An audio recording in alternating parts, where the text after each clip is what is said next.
प्यारे भक्तों, आज इस वीडियो में हम आपको कुंभकर्ण कौन है वह श्री राम और कुंभकर्ण का युद्ध के बारे में इस वीडियो में बताएगी।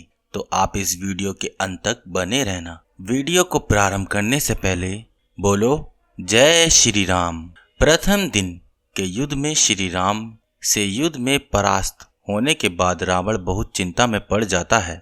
रावण अपने गुप्तचरों को चारों दिशाओं में भेजता है कि वह चारों दिशाओं से असुर शक्ति को संगठित करके लाए ताकि राम की वानर सेना को युद्ध में हराया जा सके। तभी रावण के नाना माल्यवान जी वहां पर आते हैं और रावण को चिंता में देखकर उसका कारण पूछते हैं। तब अपनी चिंता का कारण बताते हुए रावण कहता है कि नाना जी, मैंने राम को जितना साधारण सोचा था वह उतना साधारण शत्रु नहीं है। आज के युद्ध में उसने मुझे एक योद्धा की तरह नहीं बल्कि एक बालक की तरह परास्त करके भगा दिया है। राम की शक्ति ब्रह्मा विष्णु महेश की तरह है, इसलिए उससे युद्ध में जीतने के लिए हमें पृथ्वी लोक की सारी असुर शक्ति की आवश्यकता होगी। इसलिए हमने पृथ्वी के सभी भागों से असुर शक्ति को संगठित करने का आदेश दिया है। रावण की चिंता का कारण देखते हुए माल्यवान जी कहते हैं, हे लंकेश, तुम सर्वसम्मत हो, सर्वशक्तिमान हो। तुमने इंद्र के वज्र का सामना किया है। तीनों लोकों के अधिपति तुम हो। मृत्यु के देवता यमराज भी तुम्हारे अधीन है, लेकिन केवल एक मानव और वानर सेना से तुम इतने व्यथित दिखाई दे रहे हो।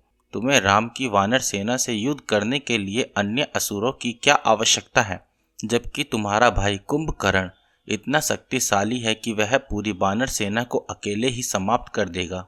वह लंका में ही सोया हुआ है, उसे जगाने का सही समय आ गया है। तभी रावण को अपना छोटा भाई कुंभकर्ण याद आता है, जो कि महाभट शरीर का मालिक था।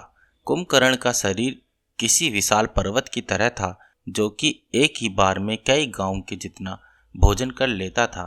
अपने नाना माल्यवान की यह बात याद दिलाने पर युद्ध के कारण रावण कुंभकर्ण को जगाने का आदेश देता है। कुंभकर्ण रावण का छोटा भाई था तथा महर्षि पुलत्स का पुत्र था।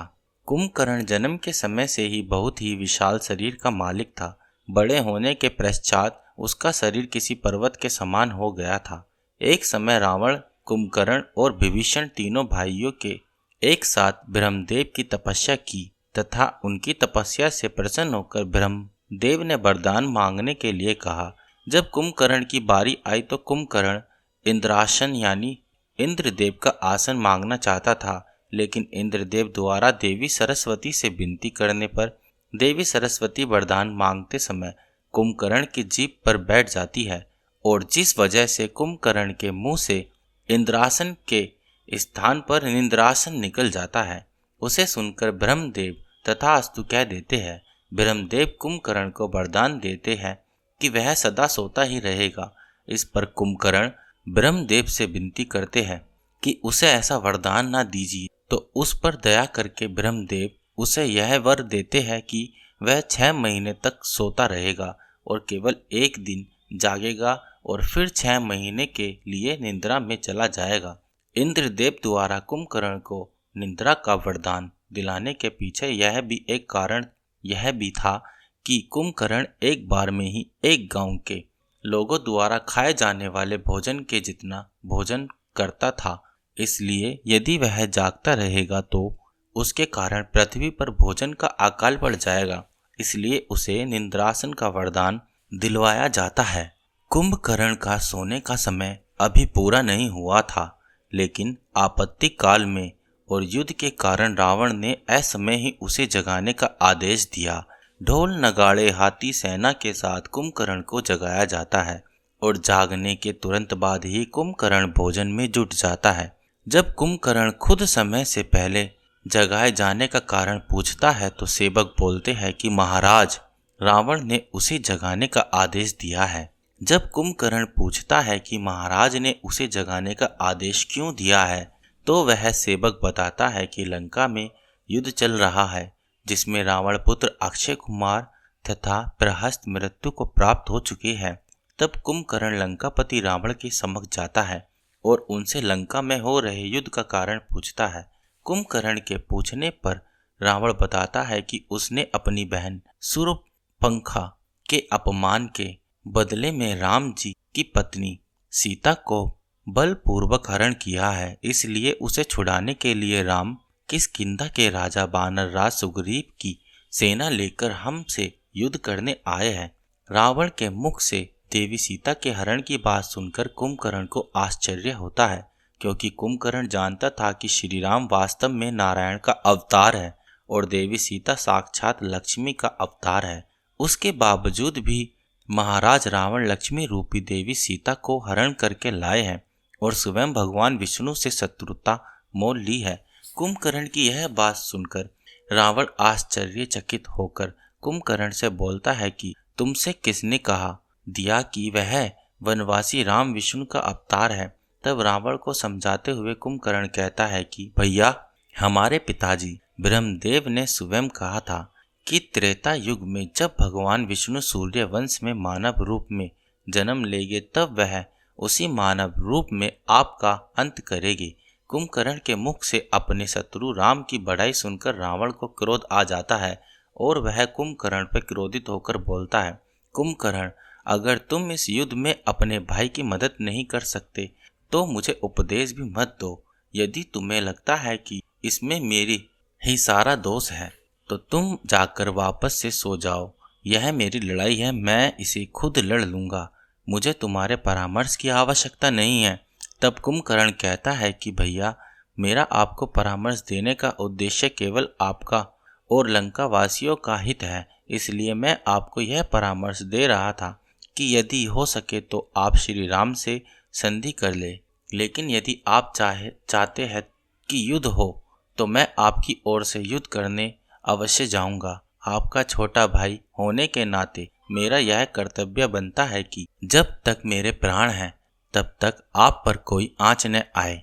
भले ही मैं जानता हूँ कि और राम भगवान विष्णु का अवतार है, लेकिन फिर भी मैं युद्ध में पीठ नहीं दिखाऊंगा और एक सच्चे वीर की भांति उनसे युद्ध करूंगा। भले ही इसमें मुझे वीर गति प्राप्त हो, लेकिन महाराजा रावण की आन बान और शान बरकरार रहेगी। यह कहकर कुंभकर्ण युद्ध में जाने के लिए रावण से आज्ञा मांगता है।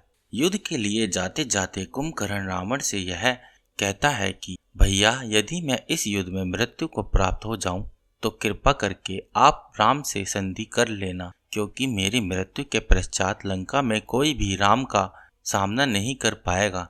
इतना कहकर कुंभकर्ण युद्ध भूमि की तरफ चला जाता है। युद्ध भूमि में आते ही कुंभकर्ण अपने विशाल शरीर के कारण वानर सेना को कुचलने लगता है। कुंभकर्ण कीड़े मकोड़ों की तरह वानर सैनिकों को कुछ चल रहा था। कुछ को वह अपने पैरों नीचे दबा देता तो कुछ को अपने सांस से उड़ा दे रहा था। कुंभकर्ण के आने से वानर सेना में भगदड़ मच जाती है। कुंभकर्ण को देखकर विभीषण जी श्री राम से कहते हैं कि हे प्रभु, ये रावण का छोटा भाई और मेरा बड़ा भाई कुंभकर्ण है। बहुत ही शक्तिशाली और मायावी है। यदि इसे रोका न गया तो यह पूरी वानर सेना को खा जाएगा। फिर विभीषण श्री राम से यह अनुरोध करते हैं कि मैं कुंभकर्ण से एक बार बातचीत करना चाहता हूँ। हो सकता है कि कुंभकर्ण मेरी बात मानकर हमारी तरफ आ जाए। इससे यह युद्ध हुआ अपने आप ही समाप्त हो जाएगा। श्री राम से आज्ञा लेकर विभीषण कुंभकर्ण को मिलने तथा सलाह देने के लिए जाते हैं। अपने छोटे भाई विभीषण को देखकर कुंभकर्ण को उस पर मोह आ जाता है और वह उसे अपने हाथ पर उठा लेता है। तब अपने सामने आकर कुंभकर्ण विभीषण से कुशल मंगल पूछता है और यह भी कहता है कि तुमने शत्रु से मित्रता करके अच्छा नहीं किया। विभीषण जी कुंभकर्ण को बताते हैं कि उसने स्वयं अपनी इच्छा से लंका का त्याग नहीं किया, बल्कि भैया रावण ने मुझे अपमानित करके निकाल दिया था और हमारी माता कैकेयी के परामर्श से ही मैं श्री राम की शरण में आया हूँ, ताकि लंका के निर्दोषों प्रजा को रावण के कुकर्मों के परिणाम से बचा सकूं। मैंने भैया रावण को बहुत समझाया था कि वह सीता को सम्मान के साथ श्री राम जी को लौटा दे, लेकिन उन्होंने मेरे परामर्श नहीं माना और भरी सभा में मुझे अपमानित करके लंका से निकाल दिया। विभीषण की बात सुनकर कुंभकर्ण कहता है कि तब भी तुम्हारा कर्तव्य था कि अपने भाई के साथ युद्ध में खड़े रहते, ना कि शत्रु के साथ जा मिलते। भाई वही है जो बुरे वक्त में अपने भाई के साथ खड़ा रहता है। इसलिए मैंने भैया रावण की तरफ से युद्ध करने का फैसला लिया है। आज हम दोनों भाई एक दूसरे के प्रतिद्वंद के रूप में खड़े हैं, इसलिए तू अपना कर्तव्य निभा और मैं अपना कर्तव्य निभाऊंगा। कुंभकर्ण फिर से वानर सेना में उत्पात मचाने लगता है। अपनी सेना को ऐसा भागते हुए देखकर सुग्रीव कुंभकर्ण से युद्ध करने के लिए आगे आता है, लेकिन कुंभकर्ण के विशालकाय शरीर के आगे सुग्रीव कुछ नहीं कर पाते और देखते ही देखते कुंभकर्ण सुग्रीव को अपने हाथ में पकड़कर उठा लेता है और लंका की तरफ वापस जाने लगता है। तब हनुमान जी और लक्ष्मण जी कुंभकर्ण से युद्ध करने लगते हैं, लेकिन लक्ष्मण जी और कुंभकर्ण का युद्ध काफी समय तक चलता रहा, लेकिन उसका कोई परिणाम नहीं निकल रहा था। तब कुंभकर्ण युद्ध में मध्य ही वापस जाने लगता है। सुग्रीव को बंदी बनाकर ले जाते देख जामवंत श्री राम को कहते हैं कि हे प्रभु, सुग्रीव वानर सेना के राजा है। अगर उन्हें कोई क्षति पहुंची तो वानर सेना अपने राजा के बिना शक्तिहीन हो जाएगी और हमारी हार सुनिश्चित हो जाएगी।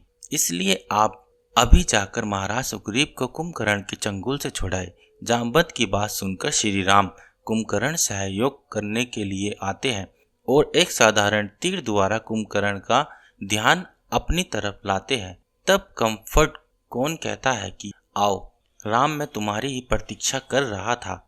फिर श्री राम और कुंभकर्ण में युद्ध शुरू हो जाता है। कुंभकर्ण बड़ी बड़ी पर्वत शिलाएं उठाकर श्री राम जी की तरफ फेंकने लगता है, लेकिन श्री राम अपनी शक्ति बाणों द्वारा सभी शिलाओं को खंडित कर देते हैं और ऐसे ही कुंभकर्ण के सभी प्रहारों को विफल कर देते हैं।